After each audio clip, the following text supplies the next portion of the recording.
dia mbola faly tafiaraka aminao any atokantrano hatrany izahay ry mpijery ajaina amin'izao takariva izao isaorany ianao manaraka hatrany ny fandarana eto amin'ny fahitalavitra matv avy nanaraka ny fampalalam-baovaotsika teo zao kosa sika dia anaraka indray ny fandarana mahenika manasanao ampitiavana anaraka ny fandarana zao entina amintsika amin'ity takariva ity hatramin'ny farany tontolon'ny politika no hoentina amintsika ao anatin'ity fandarana ity androany toerany fividianana filohampirenena dia hiatrika fividianana vaovao indray ny vahoaka malagasy dia ny fividianana solombavambahoaka izany tapitra ny 5 febroary teo tokoa ny fitaom-piasan'ireo député ary nanomboka ny 9 febroary dia ny filohampirenena no nomena ny fahefana feno amoaka lalàna amin'ny alalan'ny diditsy volana mandra-pandaniny ireo solombavambahoaka vaovao indray samy nandany izany moa na ny antenimera-pirenena na ny antenimera-ndoolo ary nambara ny fitsarana avy momba ny lalam-panorenana fa mifanaraka amin'ny lalam-panorenana tokoa izany inona avy ary ny tsara ho fantatra mandidina izay fividianana solombavambahoaka izay sy ny antenimera-pirenena amin'ny akabeny ny mikasika izay no entina amintsika ao anatin'ity fanatediana ity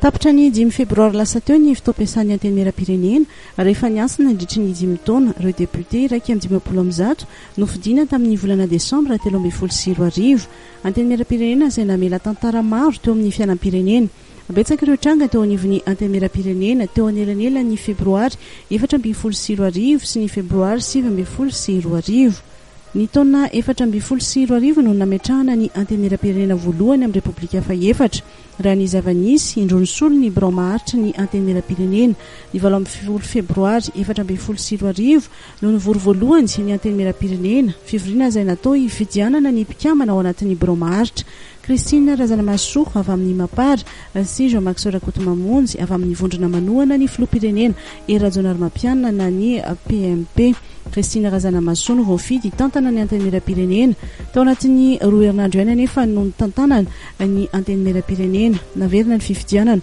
ary nandresy Jean-Max Rakotomamonjy izay nitantana ny antenimera-pirenena nandritry ny 5 taona. Nisy ny zavatra nampalahelo, nisy ny zavatra mamenatra, nisy ny zavatra izay tsy nanenenana satria tsy tonga amin'izao tanjona izao raha tsy hita izay lesoka teo amin'ny fitondrana teo aloha izay raha ho jerena todika ny zavatra miseho teo amin'ny antenimera-pirenena dia niarahana fantatritsika fa nanana ny maro anisa ny Mapara tamin'ny solombavambahoaka farany teo ary niarahantsika fa 7 ny isan'ny solombavambahoaka ary raiky neny Mapara ary raiky amin'ny 20 neny TIM 10 neny MMM dia zany no hitantaratra zay no solombavambahoaka nisy tao anatin'ilay izy ny HVM moa zany dia raha antsika nafantatra fa tsy nandatsaka ary tsy nanao nanohana solombavambahoaka na ray ara no zany tsy nanana solombavambahoaka ny HVM nandritra ny iny fividianana farany teo iny ny rahantsika nahita ihany koa fa nitsangana ny birao maharitra ny antenimera-pirenena ary ny Mapara no maro anisa tamin'izany fividianana ara-demokratika miseho teo tampotampoka teo nefa tsy fantatra fa nisy fikambanana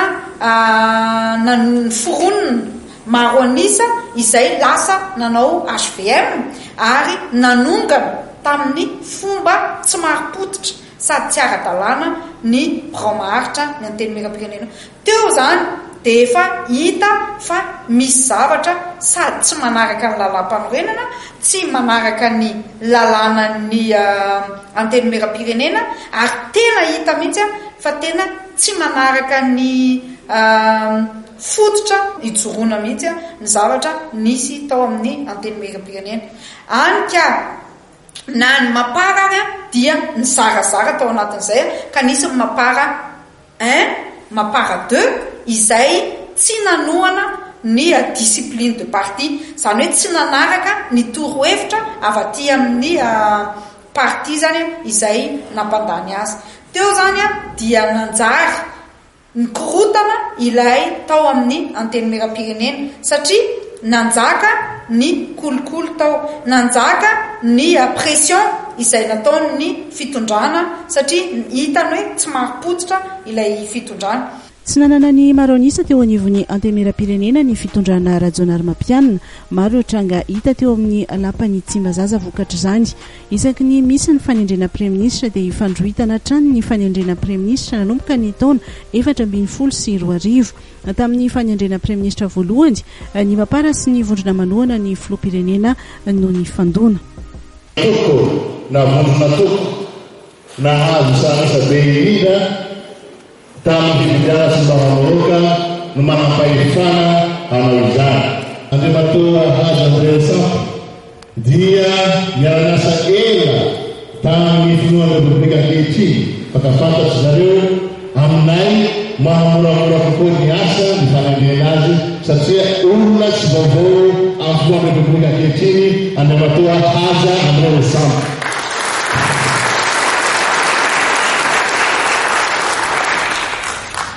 Anisan'izany koa mijaikefa ny fahaiza-manao, ny fahafantarana vitsivitsy rehetra amin'ny administration dia miantefy tany aminy ny fanapahan-kevitra nasionala. Izahay solombavam-bahoaka izay mivondrona ao anatiny plateforme pour la majorité présidentielle. Mazava ho azy zany fa zahay reto dia miaradia sy manohana ny filohan'ny Repoblika Andriamatoa Rajaonarimampianina. Ho famalina ary miantsoavo izay nataony tamin'ny fametrahana azy tamin'ny fomba ofisialy tetsy Mahamasina izay nilaza fa vonona izy ny hiara-miasa amin'ireo hery velona sy hery politika ary ny zanaky ny lafy valon'Nosy eto Madagasikara. Ho famalinan'izay dia zahay solombavam-bahoaka mpikambana ao anatin'ilay plateforme pour la majorité présidentielle zay miarana nanao soni zay miisa ho 5 na 95 miisanay nanao sonia dia nanolotra ny anaran'ny olona ho tendreny ho anisan'ireo ho tendreny Praiministra lehibe ny gouvernemanta. Koa satria Andriamatoa Filoha dia nanome safidy malalaka anay tao anatin'izay fisafidianana an'ireo olona hatolotray ho anisan'ireo ho tendreny ho Praiministra lehibe ny gouvernemanta izay dia nanome safidy malalaka n'Andriamatoa Filoha koa zahay amin'izay safidy tokony hataony mba ho fanendrena ny Praiministra ho lehibe ny gouvernemanta. Zay no naterinay teo tompony. Nivoaka ho Praiministra ny kandida natolotry ny vondrona miaradia amin'ny filoham-pirenena ka Dr Kolo Roger no voatendry Praiministra. Tao renio dia nipoitra ny feo mikasika ny fifidianana fiara tsy mataho-dalana ho an'ny député saingy hatramin'ny fiafaran'ny fitaom-piasan'izy ireo dia tsy azo. Tany amin'ny volana May 2024 no semban-drahoana ny fifandraisana teo amin'ny fahefanam-panatanteraka nolaniny député 220 ny fangatahana fametra-pialana ny filoham-pirenena. Ny 17 May 2024 no nentina teo amin'ny HCC izany fangatahana izany. Ny mise en accusation ny filohan'ny Repoblika momba an'ireo fanitsakitsahana matetika ny lalam-panorenana izay nataony solombavam-bahoaka zany ka anatran'izany taratasy izany aty aminareo zany no tongavanay aty.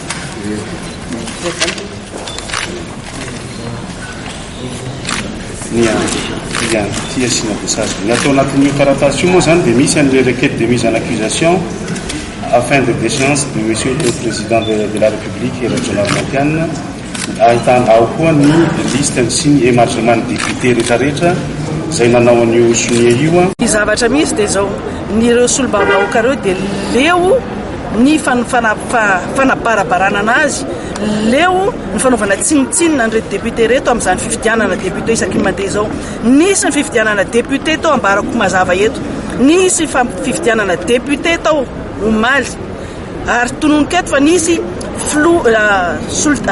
conseiller spécial amin'ny président république tonga atao tsy niala tao raha samy robe folo alina vita ny fifidianana nisy vice président antoko mpanjakana amin'izao fotoana zao niandry tao amin'ny assemblée tao nizara vola ho an'ny député hoe izahay mivoaka dia mahazo vola 50 millions na 25 millions zay nomeny tany fa matony fidy daholo raiky amby roapolo amin'ny zato reo tsy nety mivoaka tsy nanaiky intsony zany fanaovana tsinitsinina ary fanaovana kolokolo zany ary amin'izao fotoana zao laha zayko valiko mazava tsara fa raha nisy ny kolokolo tavaty amin'ny député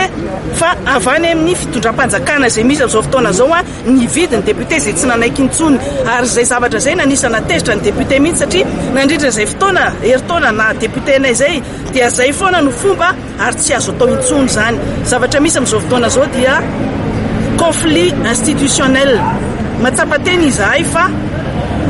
institution tokony manany aziny kanefa tsy napetraka amin'izay toeran'izay tsy fanao izany hoe exécutif mibaiko ny législatif tsy fanao izany hoe député convoqué na any amin'ny présidence tsy fanao izany hoe conseil spéciaux an'ny président no mibaiko ny député tsy fanao izany hoe ministre ny exécutif mibaiko ny législative 12 jona 2024 namoaka didiny fitsarana avy momba lalam-panorenana ary nolavin'izy ireo ny fangatana fametra-pialana ny filoham-pirenena mitaky vina amin'ny fametrahana ny dina ho an'ny fandraisana andraikitra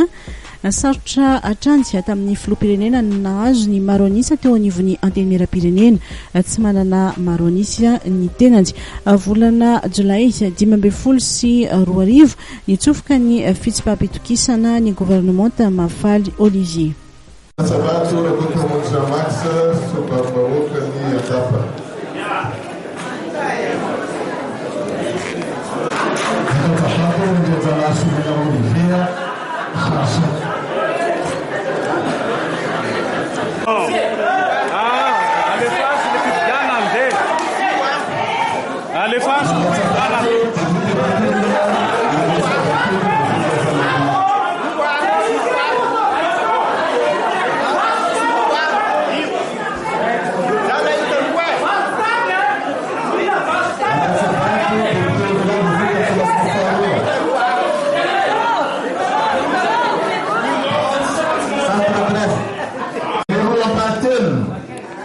Mbaoka no fetisa ilay mba hahalany ny fitsipaham-pitokisana etsika dia mahita fa tsy nahatratra zany na dia nandresy aza ny eny koa noho zany dia ambara fa vita ny fifidianana ary tsy lany zany ny fitsipaham-pitokisana ny gouvernemanta.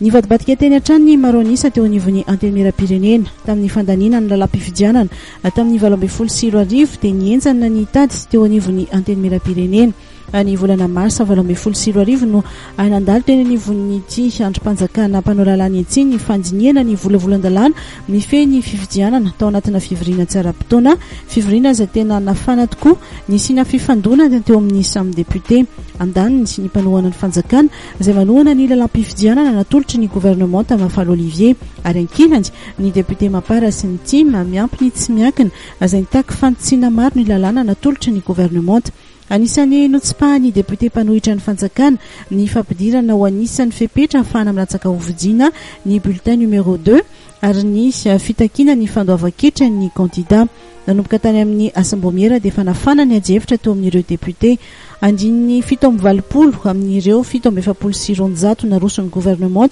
tao anatin'ny volavolan-dalàna fehizoro mikasika ny fifidianana sy ny fitsapaham-bahoaka no nitondran'ny assemblée fanitsiny. Roapolo mars nandritra ny fivoriana azon'ny be sy ny maro natrehana no nizara roa tanteraka ny hevitra ny député manohana ny fitondrana no nandandy ny lalam-pifidianana ary nitazona ny volavolan-dalàna naroson'ny gouvernement. Député tarihan'ny tim sy ny mapara no nitaky ny fanemorana ny fivoriana ary nivoaka teto ny resaka ho nisy ny kolokolo sy ny fifidianana député nampandany ny lalam-pifidianana.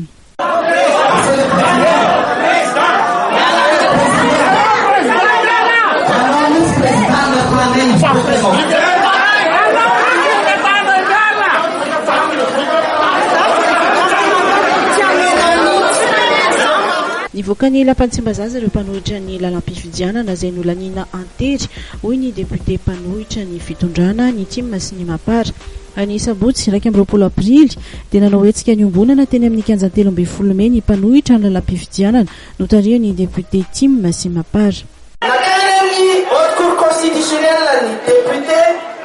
moany fiovana nametraka ny taratasy mangataka ny déchéance ny diary alalana omeny lalam-panorenana anay izany ao anatin'ny andininy 7 article 167 ao anatin'ny lalam-panorenana ao anatin'izay dia milaza hoe ny olona rehetra toute parti manana tombontsoa olona toute parti intéressé ny olona rehetra manana tombontsoa hitory mikasika ny filoham-pirenena dia afaka manao fitoriana any amin'ny haute cour de justice. Nandritra ny iray volana nitabataba fanovana ny lalam-pifidianana ary nitaky mihitsy ny fialan'ny filoham-pirenena Era Ramampianina ny hetsika teny amin'ny 13 May notaria ny député 17 ny 10 May dia nametraka fangatahana fialan'ny filoham-pirenena teny anivony fitsarana avy momba lalam-pandorenana izy ireo. Anisany nanenjehan'izy ireo ny filoham-pirenena Era Ramampianina tamin'izany ny tsy fanajana ny anjiny ny 720 amin'ny lalam-pandorenana izay momba ny fananganana ny fitsarana avy misahana ny fitsarana ny mpitondrana ny HCJ. Ny 10 May no namoaka ny fanapa-kevitra laharana 20 bara HCC bar D3 tamin'ny 10 May 2024 ny HCC nisongadina tao anatin'ity didy ity ny adininy fa efatra izay mamarana ny asan'ny gouvernemanta notaria ny Mafalo Olivier solona andrasana ary ny fanendrena gouvernemanta vaovao. Ny efatra jona no nivoaka ny didim-panjakana 2024 bara 7 sy 10 izay manendra ny Tsay Christian premier ministre ny marimaritra iraisana. Herinandro tao reunion zany hoe ny 1 jona no nivoan'ny anarana 30 mandrafitra ny gouvernemanta Tsay Christian, gouvernemanta izay ahitana ny avy amin'ny HVM, ny Mapara ary ny Tsim. Tao reunion ny enabe ny fahadogavan'ireo député ny Vory ary tamin'ny fivoriana tsaram-potoana farany izay natao ny farany volana janoary hatramin'ny 10 febroary famaranana ny fitoampiasan'ny député vao navitrika indray ireo député. Ireo député dia samy manana ny fijeriny mikasika ny 10 taona ny asan'izy ireo. Za elo zany dia anisan'ny solombavambahoaka mitolona ho an'ny fanovana. Ny fanovana dia avy nateto dia ny fanajana ny lalàna misy eto amin'ny tany sy firenena dia mbola mitaky koa zahay hoe araho ny voalaza ny didim-pitsarana navoaka ny ACC ao anatin'izany ny fanaovana ny fifidianana amin'ny fotoana mainandro. Izany hoe raha dika amin'ny teny vahiny zany dia élection anticipée zany. Zay zany no takinay ka dia hatreto tsy mijanona ny tolona zay zany mbola mitolona foana ho an'ny fanarahan-dalàna eto amin'ny tany sy firenena. Le 10 taona zay dia tegna ataoko hoe feno dia feno dia ary ny asan'ny député zany iarahantsika mahafantatra fa ohatran'izay manokana zany mieritreritra hoe mizara anankiroa mihitsy. Anankiray zany eto amin'ny assemblée nationale izay manao lalàna dia ny anankiray indray any amin'ny vahoakanay agny izay miaraka mifagnosogno amin'ny vahoaka ka aminahy zany tegna ataoko hoe sarotra ny asan'ny député kanefa na dia sarotra aza tsy misy no ny mafy tsy letra mizoto dia vita soamantsara ary za dia anisany hoe faly satria le 10 taona nanaovako asan'ny maha-député anahy ny fidianany vahoaka ny manana raha zay dia maro ny zavatra zay ataoko hoe raha fahaizana zay maro ny zavatra nitombo tagnatin'izay na dia zany aza misy ihany ny zavatra ataontsika hoe misy ny mety misy ny tsy mety ohatra ny tao amin'ny assemblée nationale zay ny rahan'ny Madagasikara ray manontolona hita fa misy zany ataontsika hoe milamy misy fotoagna mampilamigny zay ao misy fotoagna kosa mampiady zay ao misy lalàna ataontsika hoe mampilamigny anay misy lalàna zay tsy mampitovitra hevitra anay député de voatery zany misy sakorokoroko atsy arifa isoragna fa ny malagasy ndray ataoko mbola misy fotoagna mahavita mitazogno le fihavanana zay fa dia mbola tsy misy ny famaky vava tsy misy miady ny tontolondry fa afaka ny fanaraka ihany zany tamin'izay zavatra rehetra zay natao tao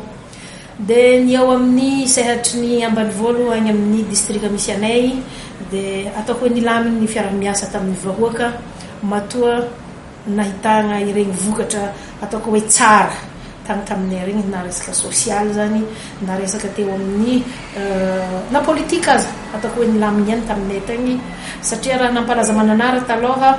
dia ny politika jiaby tamananara tao tsisy mifankahazo ny mpitondra tsisy mifankahazo ny député tsy mifankahazo amin'ny maire ny maire tsy mifankahazo amin'ny chef district ny chef de service jiaby tsisy mifankahazo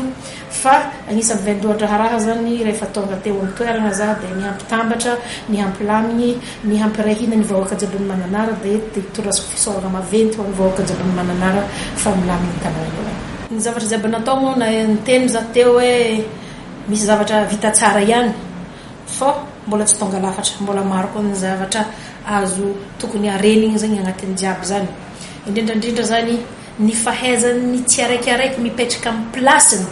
zany ataoko angambany hoe zava-dehibe ny tokony harentsika Madagasikara eto fa lasa mitsabaka amin'ny asa tsy anazy ny sasany lasa ataoko hoe mifanitsaka ndraikitra zay afanisany zavatra hitako hoe tokony mila arenigny maventy zany amin'ny fitondrana Madagasikara karaha agny amin'ny mananara alohany efa nisy zany niezaka zay nataon'ny fanjakana nisy koa niezaka zay nataony vahoaka raha tsy ilaza aminao za fa avany ataontsika hoe 5 taogno lasagna zany mbola vitsy dia vitsy ny lalagna zay afaka moto amin'ny regny route communale regny le mandeha amin'ny commune rural ambanivolo jiaby regny amin'izao zany efa ataontsika hoe 90% dia efa misy afaka ny moto ary miezaka koa ny vahoaka jiaby zany mba hatonga avy amin'ny automobile zany agny amin'ny fokontany jiaby tsy araikiaraiky ka isorako ny vahoaka nefa tena miezaka zany reo tia hivoatra satria tsapandreo fa tsy fanagnana lalagna dia agnisany zava-dehibe zay mampihemotra ka miezaka zany jiaby tsy miandry ny fanjakana fa samby manao amin'izay heriny ny vahoaka jiaby tsy araikiaraiky ny maire koa moa ny chef fokontany dia samby miezaka zany hoe mba hampivoatra ny commune misy azy ka iregny zany no ilana fagnatsarana raha hoe ezaka ny vahoaka foana ny hatrizay zany dia zay zany rehefa mandamanaraka mba hihantahanta mba hametraka izay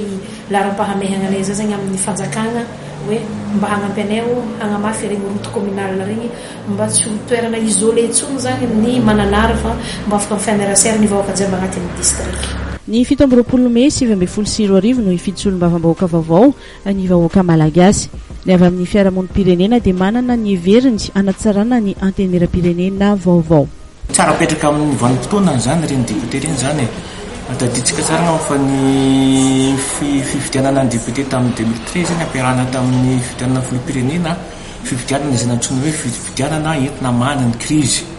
élection de sortie de crise zay zany tambiny satria tsikatra zany fa tamin'ny fampiarana feuille de route zany ny tondrozotra ny amana crise zany be dia be zavatra tsy tomombana zany ary zay zany le vanim-potoana tsara petraka zany le contexte zany hoe fifidianana natao zany amana crise zany fifidianana dikan'izany reny député reny zany miasa tanatina vanim-potoana azo laizana hoe manokana ihany manokana satria miatrika contexte hafa mihitsy zany anisan'ny zava-dehibe tamin'ireny dia ny fanamafisina ny filaminana zany sy ny fandriampahalemana atao reny crise zay zany tamin'ireny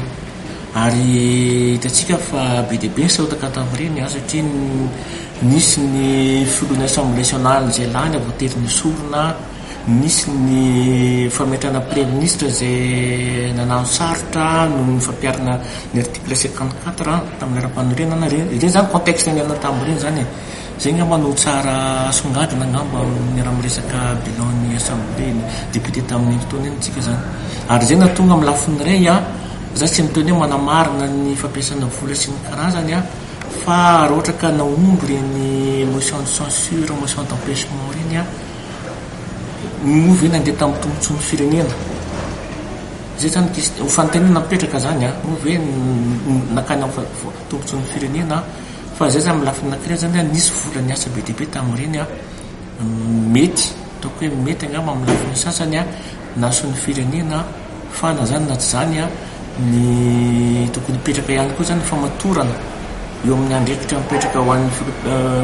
fanaovana asana député ny fijerevana aiza misy tombontsoa ny firenena tsy voatery ny vola ihany tokony miasa fa tokony manana zay famatorana zay hoe mahita hoe aiza misy tombontsoa ny firenena zay misy tombontsoa ny vahoaka aiza zany tokony fanapa-kevitra resina zany takizay tatsika koa tamin'ny fandaninan'ny lalam-pifidianana reny be dibe sotsikevitra nataon'ny iraisamen'ny pirenena fa tsy niraisina satria niaro tokony olona anankiray niaro ny candidat anankiray zany député zany fa jiritsika ina nivokana rehefa avy eo nivokany moa ve nampanjara n'le fifidianana le zavatra nitranga maro to hoe misy filopirenena lany ikeny rehetra amin'izao fotoana zao fa hita koa zany fa be dibe ny lesoka tamin'ny lalam-pifidianana io zay tsy mametraka loatra zany ny fampitoviana lenta ny candidat tsy mametraka loatra zany ny fahalalahana feno ho an'ny mpifidy sy ny rehetrarehetra sy ny candidat rehetra zany de amin'ny fafana zany mikoka zany le hoe zo amin'ny macandidat zo amin'ny mampifidy zany ny mpahay-lalàna ho ilira zavinjatovo ihany koa dia manana ny ambarany da zao lohany zao tenako dia fa hoe mialatsiny sady satria tsy hoe anampitampy ny député mihitsy satria vao nanomboka mihitsy zany ny fisin'io assemblée nationale io dia efa hita zany fa hoe mirona any amin'ny tsy fahamarinana ny député tsika ny antony dia zao ireo député reo ny akabe zany dia indépendant indépendant izy tapitapoka eo zany izy rehefa hitady ny tombontsoana izy dia nanao HVM-dôle izy rehetra zay zany rehefa mitoro sady le fara-tsi-pana ao anatin'le olona fa tsy hanao zavatra endy nandritry fotoana tokoa zany nampisana zay le législature zay dia hitatsika le hoe sanandro no mpanao gazety vahoaka dia hoe malety odikodim-boly zao hoe mandeha ato sy aroa tsy fahamarinana le izy raitsika dodolo agambany hoe tsy rehetra fa ena tsy efatsefaneny raitsika hoe ny fifidiana lalàna momba ny loi de finance valambe folo hoe de député de mba ho rariny zany tsy rariny zany fa hoe fiaina firenena ray manontolo no fidina amin'io dia tsy misy député fa tsy valambe folo mifidy azy raitsika koa zany hoe faraparany teo taritaritina ela be tsy mety mifidy mihitsy le député le hoe recouvrement des avoirs illicites nefa zany lalàna izany dia tena lalàna hoe iaina ny firenena ray manontolo koa satria afahana manakana ny ratsy fanaretrehitra tsy angaratra ary mampiditra vola ao amin'ny caisse de l'état maninona tsy natao rehetrarehetra izao zany nataontsika hoe raha nisy ary le hoe le défiance sy ny rehetrarehetra dia na voter zareo dia à coup d'argent zany hoe misy vola foana zany ny faratsipanahy koa tamin'izany fotoana zany dia hoe mody manao HVM dia rehefa avy eo somary miaraka amin'le fanjakana dia rehefa avy eo le fanjakana anaovana chantage rehefa manao chantage dia voatery tsy maintsy mamoaka vola ny gouvernement eo le mahatonga le malety rehetrarehetra zay rehetrarehetra zany tsy dia nahitana zany hoe zavatra hoe natenaina eo tsaratsara koa ny député tsika hatramin'izay fa za zany mieritreritra fa hoe raha ohatra ka tianina député tsara itsika ary mahomby ka mba député afaka miady hevitra eo amin'ny assemblée nationale ao anatin'io assemblée nationale fa le tsy efahanjareo miady hevitra dia hoe le niveau mihitsy zany le fahaizana tsy ampy ninina zavatra tena mety be dabe tsy ho tiana amin'izany zavatra fa tsy mampaniny zany fireneko njerevako dia hoy izy aho hoe tsy misy mihitsy zany hoe fanakanana député na mpiandromby izy na mpiandrosy izy na mpanao iny izy dia afaka milatsaka dodôly rehefa lany izy normal izy raha manao zavatra izy satria tsy eritreritra ny tombontsoam-pireneny sy nialina fa hoe iresadresaka fotsiny izy dia azo vola izy dia mijanona izy rehefa avy eo fa mba misy zany hoe mba député raha ohatra hoe mba baka zany hoe izy manana baka ihany no afaka milatsaka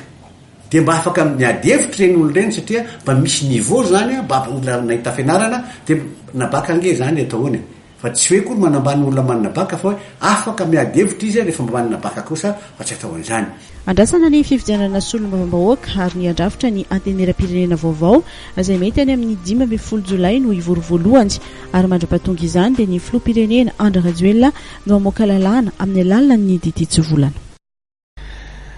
tapitra treto ny fandarana mahendrika tamin'ity takariva ity bijery ajaina inonay fa dia nitondra fanazavana ho antsika tany atokantrano tokoa iny fandedidina mirakitra indrindra ny fividianana solombavambahoaka sy ny antenimera pirenena teo iny andrasana araka izany ny fiatrehana ny fividianana solombavambahoaka izay voatondro ho tanterahina amin'ny volana may amin'ity taona 2022 ity mametraka ny veloma mandrapitafa ho antsika ny tokantrano indray ny fandarana mahendrika ary mifamefotoana eo antsika ho amin'ny manaraka indray veloma